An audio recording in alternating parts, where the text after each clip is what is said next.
Mr. Silly lives in Nonsense Land, which is a very funny place to live.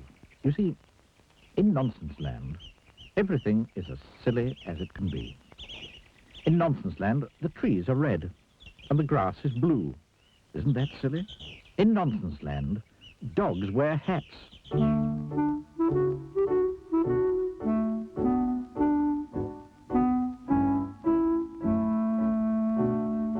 And do you know how birds fly in Nonsense Land? No, they don't fly forward. Really is a very silly place indeed. Which, of course, is why Mr. Silly lives there.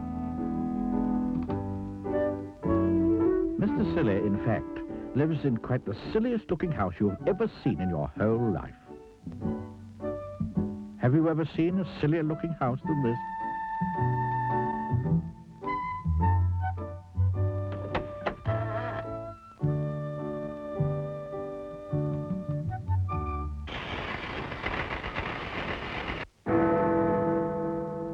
Now, this particular story is all about the Nonsense Cup.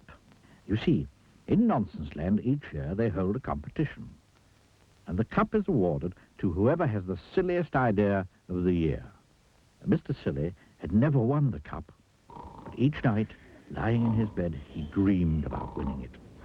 In order to win the Nonsense Cup, Mr. Silly realized that he would have to think up something remarkably silly. He pondered over the problem one morning at breakfast. Incidentally, you may be interested to know what Mr. Silly was having for breakfast.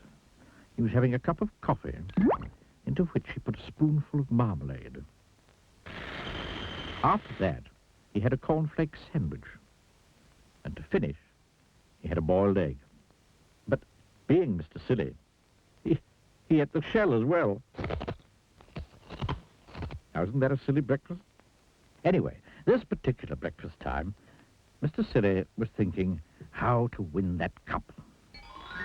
He remembered 2 years ago when Mr. Foolish won the cup.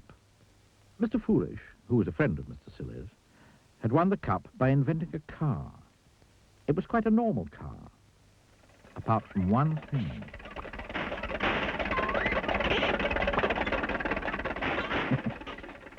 Isn't that silly?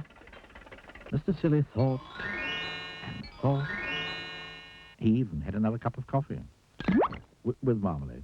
That didn't help either. So, he decided to take a walk.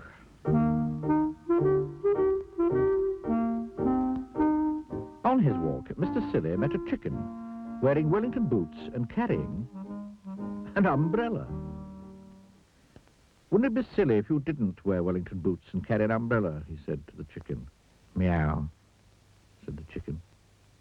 Because animals in Nonsense Land don't make the same noises as they do in your country. It was in the middle of Mr. Silly's walk that he had his idea. It was a beautifully silly idea. Quite the silliest idea he'd ever had. He hurried into town and bought himself a pot of paint and a paintbrush. Huge crowd assembled in the city square to see who was going to win the cup. The king of Nonsense Land mounted the specially built platform. One of the silliest ideas of the year is by Mr. Muddle, the farmer. He has managed to grow, of all things, a square apple. The crowd clapped as the square apple was held up by Mr. Muddle for everybody to see. He felt sure that he was going to win. However, said the king, and Mr. Muddle's face fell, we have had an even sillier idea entered by Mrs. Nincompoop. It was a teapot, quite the silliest teapot there had ever been. The crowd broke into thunderous applause. I, therefore, have great pleasure, announced the king, in presenting the Nonsense Cup to... Just then he looked up and stopped in astonishment. Now, in the middle of the square, there is a tree. It's always been there. And it was at this tree that the king was looking in astonishment. What, he cried, has happened to that tree? Everybody turned to look. The tree had green leaves. bright green leaves. Not red leaves, like all the trees in Nonsense Land, but green.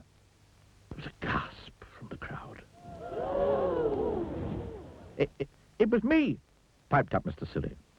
I painted all the leaves green last night when you were all asleep. A green tree, exclaimed the king. Who ever heard of a green tree? A green tree, shouted the crowd.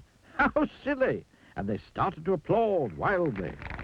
Mr. Silly smiled, modestly. The king held up his hands. I think, he said, that this is the silliest idea I have ever heard of. And therefore, I award the Nonsense Cup to Mr... What did he say his name was? To Mr. Silly. The crowd cheered and cheered. Mr. Silly went big with pride. And a bird, perched high up in the branches of the silly green tree, looked down. Woof, it said, and flew off, backwards.